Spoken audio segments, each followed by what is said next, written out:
अच्छा, ये हमारा जो है वो लास्ट टॉपिक है इन्वेंट्री वैल्यूएशन में, जिसको हम कहते हैं लोअर द कॉस्ट और मार्केट वैल्यू, एलसीएम इसको शॉर्ट में कहते हैं, एलसीएम।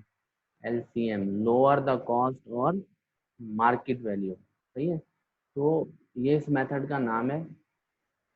तो एलसीएम में बेसिकली करना क्या होता है कि हमारे पास अकाउंटिंग में जो है वो एक प्रिंसिपल है जिसको हम कहते हैं प्रूडेंस,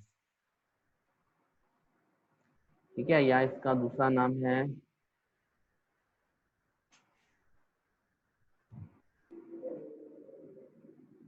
कंजर्वेटिज्म, ठीक है। बनी गलत लिख दी।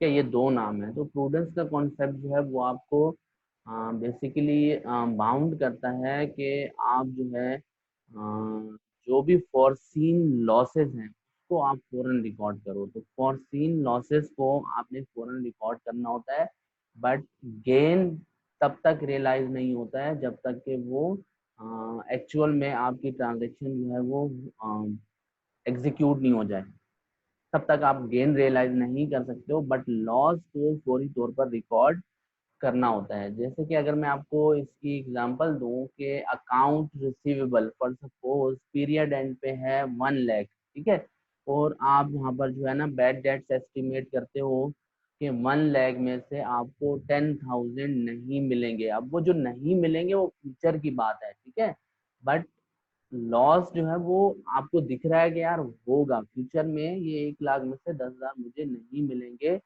ठीक है। तो आप क्या करते हो कि 10,000 को बैड डेट्स एक्सपेंस रिकॉर्ड कर लेते थे और अलाउंस फॉर बैड डेट्स को क्रेडिट कर देते थे। तो जो 10,000 आपको इन फ्यूचर नहीं मिलना, आप उसको आज की डेट में क्या करते थे, एज अ लॉस रिकॉर्ड कर लेते, एज अ एक्सपेंस रिकॉर्ड कर लेते थे अपने फाइनेंशियल में। तो ये आप क्यों करते थे? क्योंकि आपको लॉस तो तब तक हुआ तो नहीं था, अभी 1 लाख रुपए आपने लोगों से लेने हैं, अकाउंट रिसीवेबल है, अगर आपको नहीं मिलेंगे उसमें से कुछ भी अमाउंट तो वो फ्यूचर में नहीं मिलेंगे। अभी आपका लॉस हुआ नहीं था, लेकिन फिर भी आप फाइनेंशियल बनाते वक्त जो है वो एक्सपेंस को, बैड डेट्स एक्सपेंस को आप रिकॉर्ड करते थे, ठीक है। तो एक फ्यूचर में होने वाले एक्सपेंस को आप आज रिकॉर्ड करते थे, तो आपको कोई प्रिंसिपल अलाउ करेगा उस चीज के लिए तो ही आप कर सकते हो, अदरवाइज अकाउंटिंग में आप विदाउट रूल रेगुलेशन के कोई काम नहीं कर सकते। तो प्रूडेंस का जो हमारा कॉन्सेप्ट था वो हमें अलाउ करता था कि फॉरसीन लॉस को आपने फौरन रिकॉर्ड कर लेना है, बट दूसरी तरफ जो फॉरसीन गेन है उसको आपने रिकॉर्ड नहीं करना, क्योंकि सेकंड आपके पास एक प्रिंसिपल है, दैट इज रियलाइजेशन प्रिंसिपल। और रियलाइजेशन प्रिंसिपल आपको कहता है कि आप अपनी इनकम को तब तक रिकॉर्ड नहीं कर सकते थे, आप अपनी इनकम को तब तक रिकॉर्ड नहीं कर सकते जब तक आप गुड्स या सर्विसेज की डिलीवरी ना दे दो, तब तक आप रिकॉर्ड नहीं कर सकते हो। तो फॉरसीन गेन का मतलब यह है कि मैं सोच रहा हूँ कि मेरे पास इन्वेंट्री मौजूद है और ये इन्वेंट्री जो है फॉर सपोज 10,000 की है, और मैं सोच रहा हूँ कि यार ये 12,000 की सेल हो जाएगी फ्यूचर में, ठीक है। नाउ ये 10,000 की चीज अगर 12,000 की फ्यूचर में सेल हो जाएगी तो इसका मतलब यह है कि 2,000 मुझे जो है वो प्रॉफिट हो सकता है, ठीक है, इन फ्यूचर मुझे 2,000 का प्रॉफिट हो सकता है। इसको बोलते हैं कि फॉरसीन इनकम है, मुझे नजर आ रहा है कि ये इनकम होगी, बट इसको रिकॉर्ड नहीं करना, फॉरसीन इनकम को रिकॉर्ड नहीं करना, क्योंकि रियलाइजेशन प्रिंसिपल हमें बाउंड करता है कि जब तक हम गुड्स या सर्विसेज की डिलीवरी ना दे दें, मीन्स दैट कि जब तक वो सेल ना हो जाए तब तक आप उसको इनकम कंसीडर नहीं कर सकते हो, आप उसको इनकम में रिकॉर्ड नहीं कर सकते हो, ठीक है।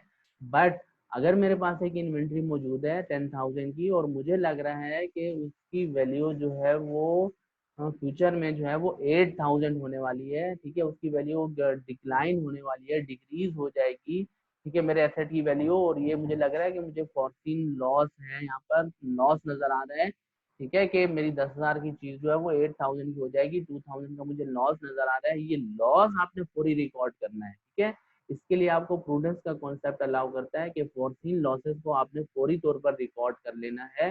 तो आपने जो है, अगर आपकी इन्वेंट्री आपको लग रही है कि जो है वो उसकी वैल्यू में कमी होने जा रही है तो आपने उसके लॉस को फौरी तौर पर रिकॉर्ड कर लेना है। इसको बोलते हैं हम प्रूडेंस का कॉन्सेप्ट।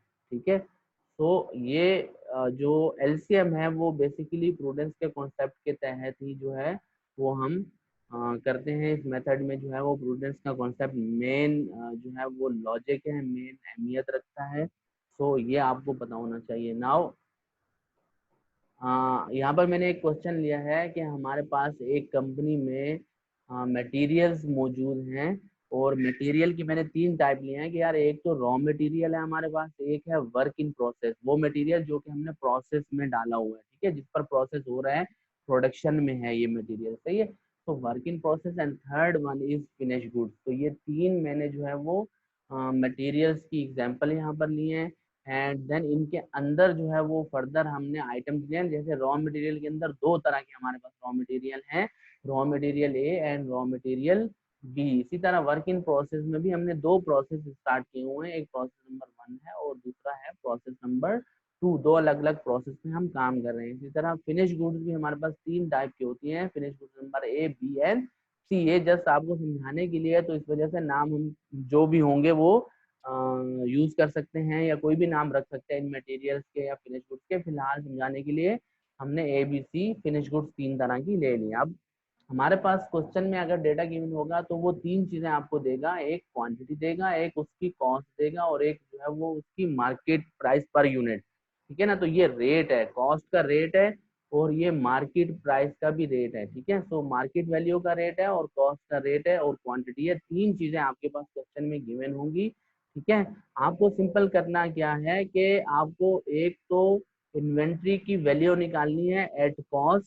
ठीक है, सो आपने क्या लेना है, इन्वेंट्री एट कॉस्ट। एक तो आपको ये निकाल लेना है और दूसरा आपको इन्वेंट्री की वैल्यू निकालनी है एट मार्केट प्राइस। ठीक है, सो इन्वेंट्री एट एमपी लिख रहा हूँ शॉर्ट में, मार्केट प्राइस, सही है। तो इन्वेंट्री एंड एट कॉस्ट और इन्वेंट्री एट मार्केट प्राइस, ये आपको जो है वो कंप्यूट कर लेना है। इन दोनों को आपने कंप्यूट कर लेना है, सही है। तो ये कैसे होगा, सिंपल मल्टीप्लिकेशन करनी पड़ेगी हमें। कैसे करेंगे भाई, ठीक है, कि इन्वेंट्री एट कॉस्ट हमने निकालनी है तो हमें पता है कि भाई इन्वेंट्री पर यूनिट कॉस्ट 10 है और इसकी क्वांटिटी 5000 है। ठीक है, तो अगर मैं मटेरियल ए की टोटल इन्वेंट्री एट कॉस्ट निकालना चाहूँ तो उसके लिए मुझे क्या करना पड़ेगा, इस 5000 को मल्टीप्लाई करने पड़ेगा इस 10 से। ठीक है, सिंपल जो है हमारे पास इन्वेंट्री की वैल्यू आ जाएगी कॉस्ट के हिसाब से। अब हमारी कॉस्ट एक यूनिट 10 रुपए है और 5000 यूनिट है, तो हमारी जो मटेरियल ए की इन्वेंट्री एट कॉस्ट है वो 50,000 हो जाएगी। ठीक है, इसी तरह हमने जो है वो मटेरियल बी का निकालना है। So material B 7000 multiplied by 12। आपने कुछ नहीं करना, सिर्फ क्वांटिटी को कॉस्ट से मल्टीप्लाई कर देना है तो आपके पास इन्वेंट्री एट कॉस्ट आ जाएगी। इसी तरह इन दोनों में भी यही करना है और इन तीनों में भी आपको यही करना है। यानी कि हर एक में हमने क्या किया है, सिंपल क्वांटिटी को कॉस्ट से मल्टीप्लाई कर दिया है तो हमारे पास इन्वेंट्री एट कॉस्ट आ गई है। ठीक है, तो इसमें रिक्वायरमेंट में आप देखो तो ये कह रहा है कि आइटम वाइज इन्वेंट्री भी चाहिए, टाइप वाइज इन्वेंट्री भी चाहिए और टोटल इन्वेंट्री भी चाहिए। तो अभी जो ये हमने निकाला है दैट इज आइटम वाइज, सही है। हमने हर आइटम की कॉस्ट निकाल ली, क्वांटिटी को कॉस्ट से मल्टीप्लाई करके हमने हर आइटम की कॉस्ट, यहाँ भी यहाँ भी यहाँ भी, ये आइटम वाइज हमने कॉस्ट निकाली। ठीक है, नाउ हमें क्या करना है कि मार्केट, ये तो कॉस्ट के ऊपर हो गया, इन्वेंट्री की वैल्यू एट कॉस्ट के ऊपर। अब हमें इन्वेंट्री की वैल्यू निकालनी है एट मार्केट प्राइस, सही है। तो उसके लिए हमें क्या करना पड़ेगा, is equal to 5000 quantity multiplied by, अब हमें मार्केट वैल्यू से इसको मल्टीप्लाई करना पड़ेगा, मार्केट का जो रेट है उससे मल्टीप्लाई करना पड़ेगा। तो ये इन्वेंट्री एट मार्केट प्राइस, यानी कि इन्वेंट्री की वैल्यू आ गई है बट मार्केट प्राइस के हिसाब से। मीन्स दैट कि ये 50,000 हमारी कॉस्ट है और ये जो मार्केट में सेल होगी ये 60,000 की होगी। ठीक है, तो ये होती है भाई इन्वेंट्री एट मार्केट प्राइस। इन सबको भी आपने सिंपल मल्टीप्लाई कर देना है, क्वांटिटी को मल्टीप्लाई करना है मार्केट प्राइस से, quantity multiplied bye market price, ये भी quantity multiplied bye market price. तो मल्टीप्लीकेशन जो है वो आपकी हो गई सिंपल। आपके पास दो चीजें आ गई, एक आपके पास आ गई इन्वेंट्री एट कॉस्ट और दूसरा आपके पास आ गई है inventory at market price. Inventory की वैल्यू कॉस्ट के हिसाब से और इन्वेंट्री की वैल्यू आपके पास आ गई है मार्केट प्राइस के हिसाब से। नाउ यहाँ पर अब प्रूडेंस का कॉन्सेप्ट जो है वो आएगा, क्योंकि देखो हमें इन्वेंट्री की वैल्यू इन दोनों को कंपेयर करके निकालनी है। इन्वेंट्री की जो वैल्यू आएगी वो इस कॉलम में आएगी, ये हमारा फाइनल आंसर होगा। ठीक है, तो यहाँ पर हम निकालेंगे अपनी इन्वेंट्री की जो वैल्यू है, जो कि हमने यूज करनी है अपने बैलेंस शीट में, या बैलेंस शीट में जो हम प्रेजेंट करेंगे वो वैल्यू यहाँ पर आएगी। ठीक है, इन दोनों के कंपैरिजन के बाद। ठीक है, तो वो वैल्यू क्या होगी, उसके लिए हम यहाँ पर एक कॉलम बना लेते हैं इन्वेंट्री की वैल्यू का, जो फाइनल वैल्यू आपके पास आएगी इन दोनों को कंपेयर करके। नाउ प्रूडेंस का कॉन्सेप्ट आपसे ये कहता है कि भाई आपको आपकी इन्वेंट्री की वैल्यू वो लेनी है जो कि लोअर हो, लोअर द कॉस्ट और मार्केट वैल्यू। इस मेथड का नाम भी यही है, एलसीएम। यानी कि आपकी इन्वेंट्री की वैल्यू आपने इन दोनों को कंपेयर करना है, और इन्वेंट्री की वैल्यू वो होगी जो इन दोनों में कम होगी, लोअर होगी। ठीक है, अगर कॉस्ट लोअर होगी तो आपकी इन्वेंट्री की वैल्यू कॉस्ट हो जाएगी, और अगर आपकी मार्केट प्राइस लोअर होगी तो आपकी इन्वेंट्री की वैल्यू जो है वो क्या हो जाएगी, मार्केट प्राइस हो जाएगी। तो ये बेसिक जो है कॉन्सेप्ट है इसका। आपने सिंपल इस क्वेश्चन में जो है वो पहले क्वांटिटी को कॉस्ट से मल्टीप्लाई करके इन्वेंट्री की वैल्यू एट कॉस्ट निकाल लेनी है, एंड देन आपने मार्केट का जो रेट है, मार्केट की जो प्राइस है, उसको क्वांटिटी से मल्टीप्लाई करके आपने इन्वेंट्री की वैल्यू मार्केट प्राइस पर निकाल लेनी है, और तब आपने फाइनल इन दोनों को कंपेयर करना है। इन दोनों में जो कम होगा वो आपकी इन्वेंट्री की वैल्यू होगी। सही है, तो अगर मैं मटेरियल ए की बात करूं तो मटेरियल ए में का अगर हम कंपैरिजन करें तो 50,000 जो कॉस्ट है वो कम है, तो हमारी इन्वेंट्री की वैल्यू जो है वो 50,000 हो जाएगी, क्योंकि इन दोनों में जो कम होगा वो हमारी वैल्यू होगी। ठीक है, अगर हम इन दोनों को कंपेयर करेंगे तो देखो कॉस्ट 84,000 है, मैंने खरीदा 84,000 का इसको मैंने परचेज किया है मटेरियल बी को, लेकिन इसकी जो वो मार्केट प्राइस है आज जो इसकी मार्केट में वैल्यू है दैट इज 63,000। ठीक है, तो इसकी मार्केट वैल्यू कम है। ठीक है, तो यहाँ पर मेरा लॉस हुआ है, तो यहाँ पर मैंने क्या करना है, अपने उस लॉस को रिकॉर्ड करना है। तो लॉस को मैं जैसे ही रिकॉर्ड करूंगा तो मैं लॉस को डेबिट करूंगा और इस इन्वेंट्री की वैल्यू को मैं क्रेडिट करूंगा, यानी कि इन्वेंट्री की वैल्यू को मैं कम कर दूंगा। तो मेरा लॉस कितना हुआ है, इन दोनों का डिफरेंस। सही है, फॉर सपोज यहाँ पर 84,000 एंड माइनस 63,000, मुझे देखना है कि मेरा लॉस कितना हुआ है, तो 21,000 का लॉस हुआ है। तो मैं एक एंट्री रिकॉर्ड करूंगा, लॉस डेबिट, एंड जो भी मेरी ये है मटेरियल बी की वैल्यू, मटेरियल बी का जो अकाउंट होगा वो अकाउंट जो है वो मैं क्या कर दूंगा, क्रेडिट कर दूंगा 21,000, 21,000 से। ठीक है, जैसे ही ये मैं एंट्री रिकॉर्ड करूंगा ऑटोमेटिकली क्या होगा कि मेरी इस मटेरियल बी की वैल्यू कम हो जाएगी। ठीक है, तो कितनी हो जाएगी कम होके, 63। इन दोनों में से मैंने कहा कंपेयर करना है, जो कम है वो हमारी वैल्यू होगी, तो कम क्या हो गया, 63,000।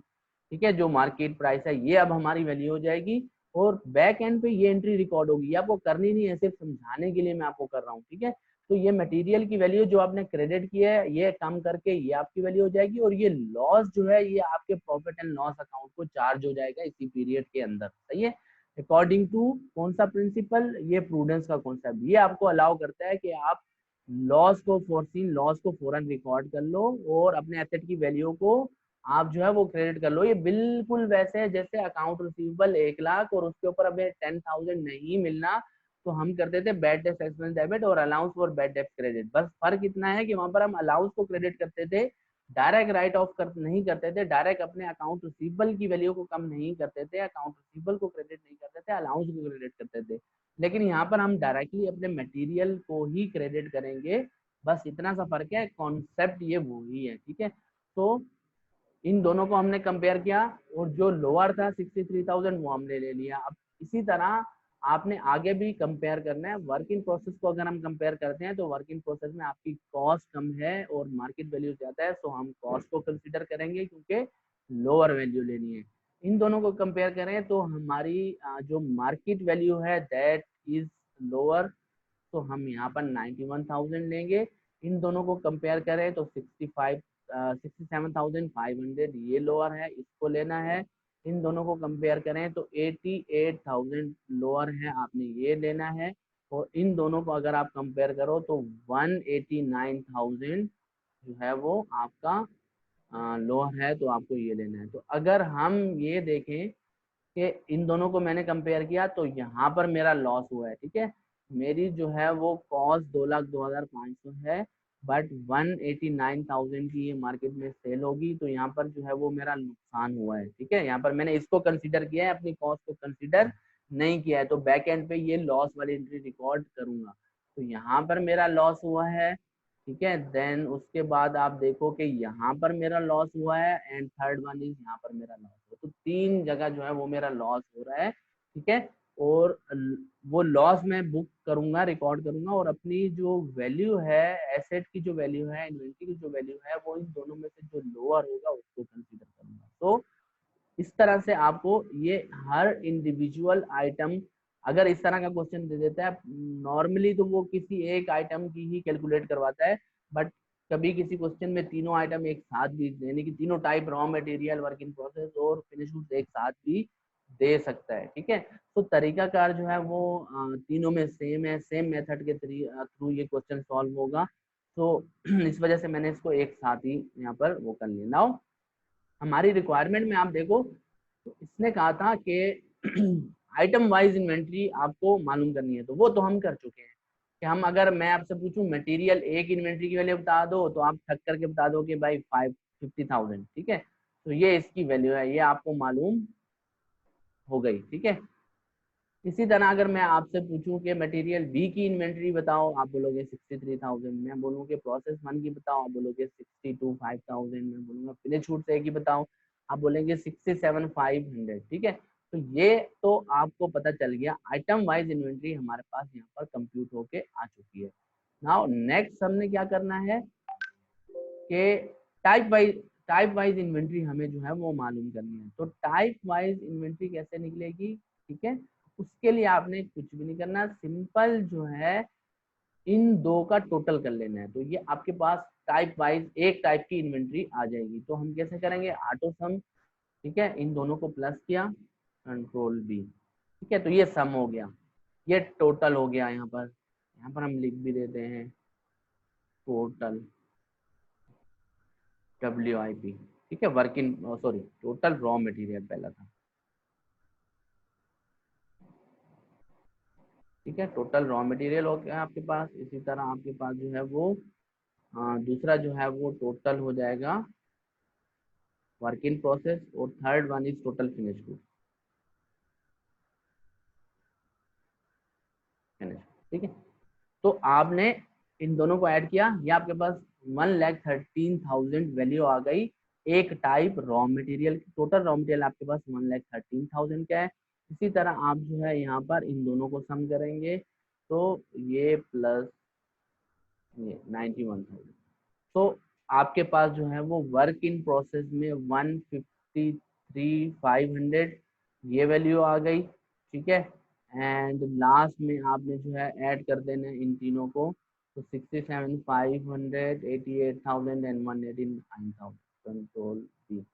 तो 3,44,500 ये जो है आपकी इन तीनों की वैल्यू आ गई, ठीक है। तो ये टाइप वाइज आपके पास आ गई कि आपको, आपसे अगर पूछा जाए कि टोटल रॉ मटेरियल कितने का है, तो आप बोलेंगे 1,13,000। अगर आपसे पूछा जाए कि वर्क इन प्रोसेस की इन्वेंट्री की वैल्यू बताओ, टोटल 153,500, ठीक है। और आपसे पूछा जाए कि टोटल फिनिश गुड्स हमारे पास कितने की मौजूद है, तो 3,44,500 ये आपकी आ गई ये वैल्यू, ठीक है। एंड फाइनली उसने आपसे कहा टोटल इन्वेंट्री, यानी कि सबको मिला के हमारे पास जो है वो कौन कौन सी इन्वेंट्री मौजूद है। तो उसके लिए आपने आप सिंपल क्या करना है कि आपके पास तीन तरह की इन्वेंट्री मौजूद है। नंबर वन, ये रॉ मटेरियल 1,13,000 का आपके पास मौजूद है।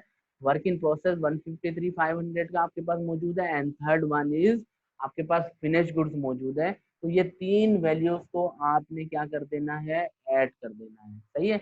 और जैसे ही आप ऐड करोगे तो आपके पास ये टोटल वैल्यू यहाँ पर आ जाएगी 6,11,000। तो 6,11,000 की टोटल इन्वेंट्री आपके पास मौजूद है। तो ये तीनों क्वेश्चन का यहाँ पर आंसर हमने कर दिया है। हमने आइटम वाइज इन्वेंट्री भी कंप्यूट कर लिया है, टाइप वाइज टोटल भी कर लिया है, और ओवरऑल इन्वेंट्री का टोटल भी यहाँ पर कर लिया। तो ये था आपका एलसीएम मेथड, जिसमें आपने कॉस्ट को और मार्केट प्राइस को कंपेयर करना होता है। जो इन दोनों में से लोअर होता है वो आपकी इन्वेंट्री की वैल्यू हो जाती है, और देन बाकी तो ये सिंपल प्लस का गेम है, तो आपको यहाँ पर प्लस करना है। तो यहाँ पर हमारा जो है वो इन्वेंट्री वैल्यूएशन का टॉपिक कंप्लीट होता है, और इससे रिलेटेड जो है वो आपको